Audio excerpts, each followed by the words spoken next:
Hi there guys, welcome to another episode. Now before I left for England, I made a bit of a purchase. I contacted a guy on Facebook, I think it was, called Mark, who was breaking his Fiesta, and he had some parts that interested me, so I bought them. And while we were in England, I got the parts packaged up and I've sent them back over to myself, and they've arrived. So this is the box that came all the way from England, took absolutely ages to get here, but it's finally here and we can have a look what's inside it. There we go, a nice set of coilovers. Now the plan originally for these was to fit these while I was in England so that I'd got them on the car when I went to Ford Fair and on the journey home. What I didn't realise at the time, and I never even thought about it to ask Mark at the time, was these rear shock absorbers look, and that's what I think they are, I think they are lowered. So these are shorter than the original shocks, which means that Alice will be lower. Bear in mind that exhaust is incredibly low to the ground as it is. If I lower the rear end, that's going to scrape pretty much constantly on the ground. So that was one of the things that I was going to do, but when I realised that they were lowered, and I think they're lowered, I don't really want to lower Alice more than she is. And I can't really do that at the moment because of the exhaust, and the exhaust I can't change because of the fuel pumps at the moment. So what I really need to do is rebuild the fuel tank so that it's got a pump and a sender in the fuel tank, so that I can get rid of the pumps that are there at the moment, so that I can put the back box where the pumps are to be able to raise the exhaust up to be able to lower Alice. So as you can see, it's a lot of work to get to the point of fitting the rear shock absorbers. Now the fronts, as you can see, are already coilovers. As far as I know, these aren't lowered, but I'm going to compare them now to the ones that are on Alice, and we'll compare them and we'll have a look. In fact, I'm not going to compare them to the ones that are on Alice. I've got something else. I've got a pair of old shock absorbers. These were fitted to a car that I previously had and I took for parts for Alice. And one of the things that I definitely want to take off of them is these cups. Now these cups on Alice are, well, knackered. Let me show you. So there they are. They are cracked like mad. There's a huge gap between this cup and that mount there, so this mount, rubber mount, is pretty bad. The other side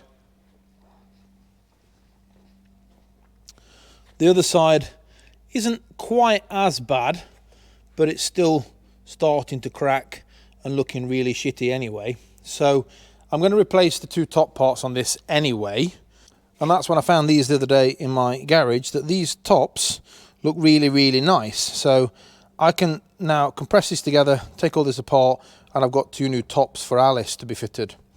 So I'm going to do that anyway, but that means I can compare this spring and this shock absorber to the ones in the box.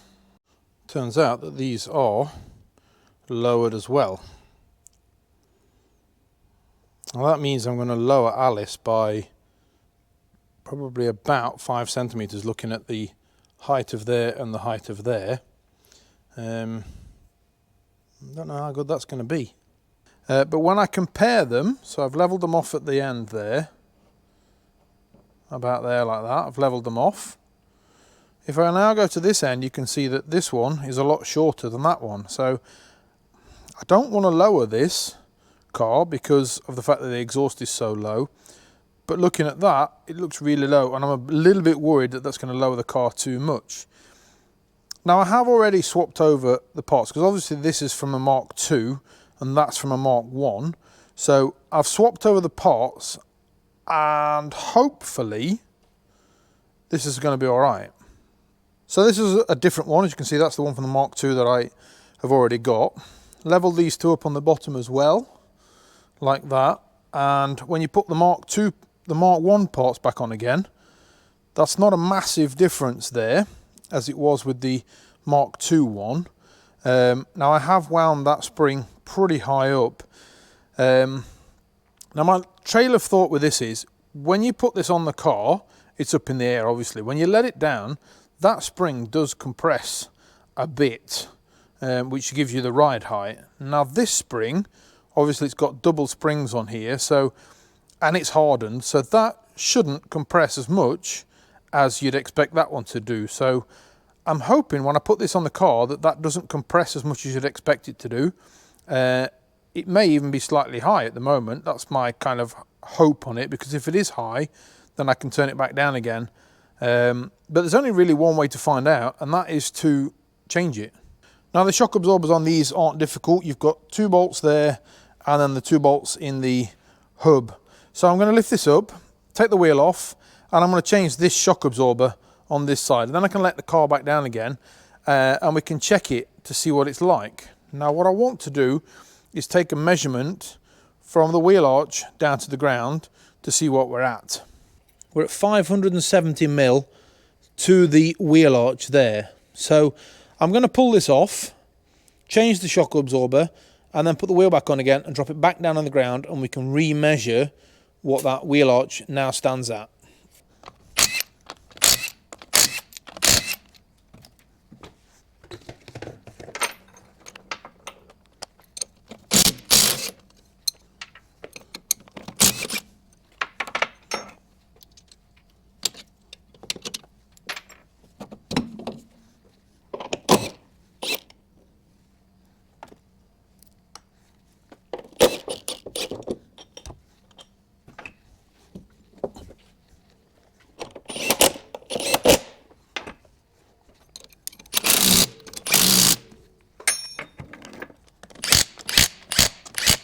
So immediately I can see that that does look lower. Doesn't look too bad, to be honest. And let's see what that measures now. So actually that, I'm hoping you can see it, we're at just under 560. So it's lower by about a centimetre. So that's not too bad. So just over a centimetre it's dropped, which I can live with. A centimetre I can live with. I think that wheel looks quite nice in that wheel arch, to be quite honest. So I think what I'm going to do now is swap over the other side and see what that looks like. And then I possibly will change the rears.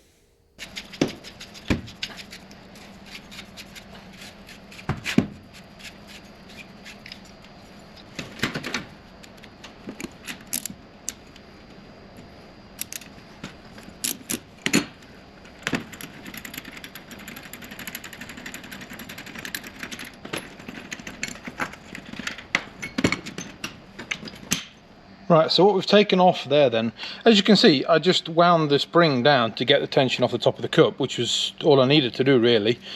Take off the Mark II bearing, the Mark II cup, because I don't need any of that.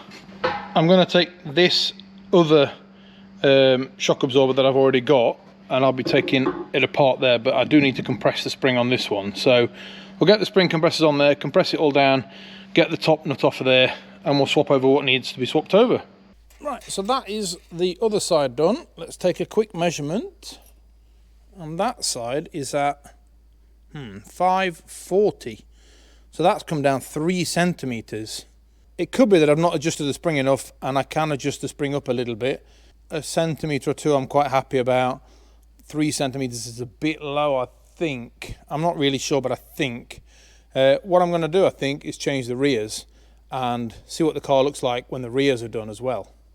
So before we lift the rear end up in the air, we're going to take a measurement, the same as the other one, and we are at 585. So it was slightly higher on the back than it was on the front, but 585. Right, so the rears, for those of you who don't know, slightly different. You've got 1 bolt at the bottom, just there, and then there's a nut at the top, and that's all that keeps this in. Then there's a rubber bush just there that you can poke it off of. So I'm going to release that bolt there, and then I'm going to undo the nut at the top, and then I'll be able to pull the spring out. Now the spring that's in here, before we went to England, we knew that the exhaust was catching on the floor. So I've actually put these rubber blocks in here. These are like for caravans and stuff. They stiffen your suspension up. So they're in there. I do have a set of other springs.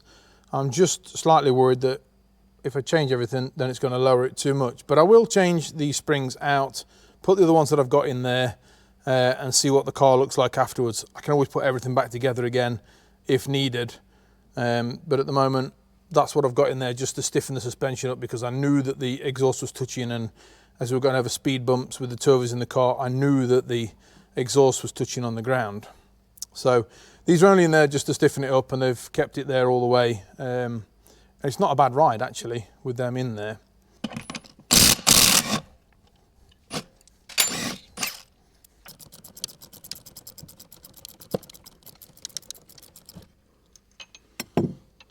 That's the nut, top washer and the bush.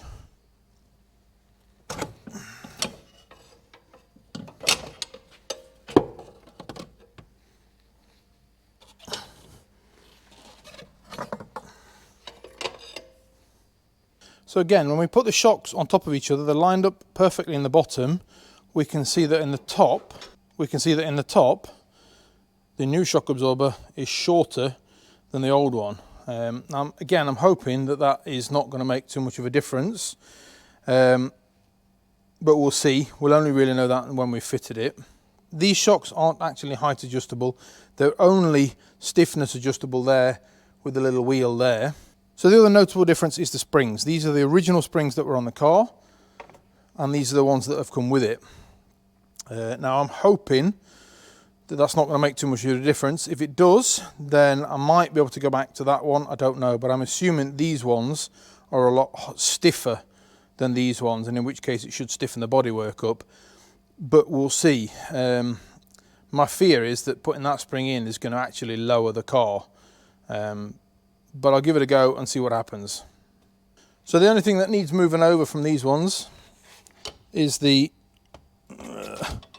rear bush.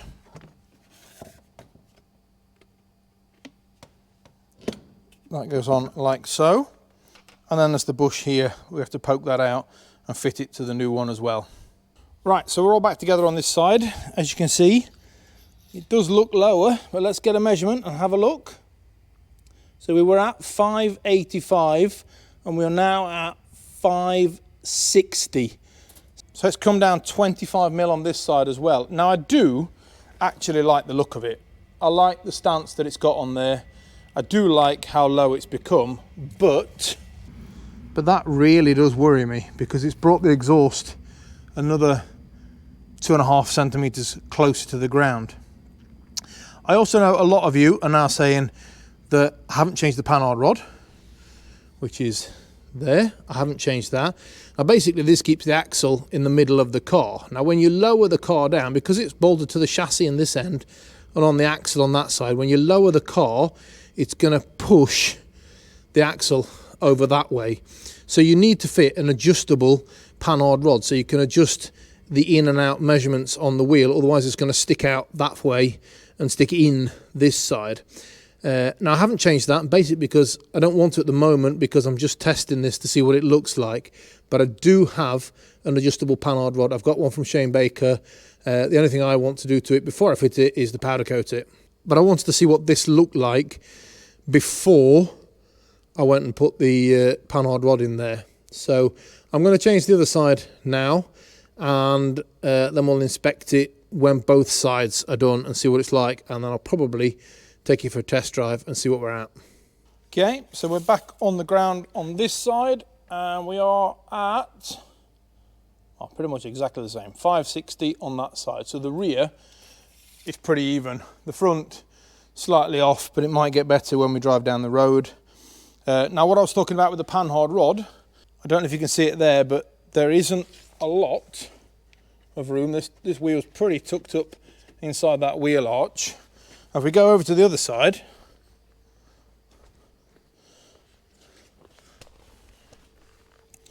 there is quite a lot of space in between that wheel arch. So that's why it needs the adjustable panhard rod. So I'm not going to fit it until it's been sandblasted and powder coated. It's all right at the moment, it's not touching anything, it'll be fine. But I do want to test it first to make sure that everything's all right. And to basically make sure that the exhaust doesn't catch on the floor. So what I'm going to do now is take this up the road, see what it's like, give it a bit of a test, and hopefully the exhaust won't catch on anything. Join me for a road test and we'll see what it's like. Okay, so bringing it outside, and the first thing I notice is that wheel looks to me like it's leaning massively. That one's not too bad. I have just jacked the front up and checked it, and there's nothing loose, nothing hanging up, but it does look like it's got a massive amount of camber on that front wheel. So whether I need to get some adjustable shock tops or not, I'm not sure, but we'll take it for a drive and we'll see what she feels like. We'll start off slowly and we'll build up from there.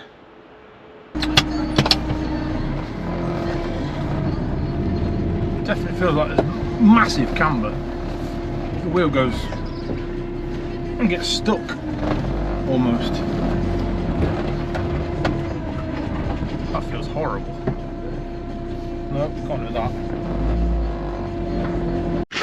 It does kind of feel that that wheel is pointing inwards, whereas that wheel, possibly is also pointing inwards.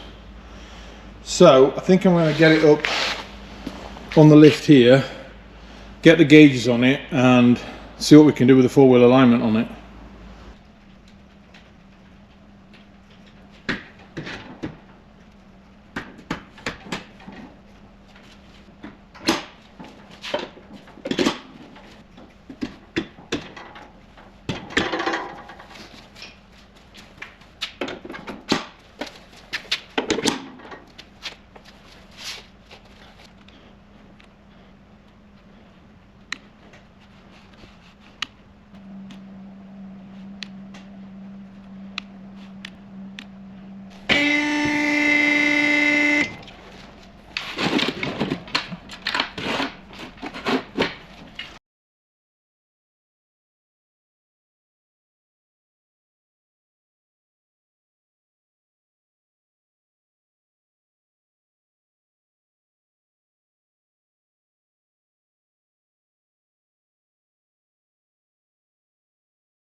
So I've got to this stage of the wheel alignment, which means that it's asking me that if I've got a spoiler on the car. Now I don't actually have a spoiler on the car, but I think the problem is I tried to align it, and as you can see, it's asked me to point down the left side of the car, so point down that arm down a bit and then match the angle on the right hand side. Now as you can see, the angles are matched, so it's that one's fixed and this one you move to match that one, which they are angle wise, but it won't go any further than this. Normally it's supposed to be green here saying that I can go further on that, but it won't do that. Now the reason I think is because of the two heads. There's one there and there's one there, and I think because it's got that much camber on it, the wheels are leaning that far that way that it's tilting the heads downwards, and they're not seeing each other because they're tilted that far.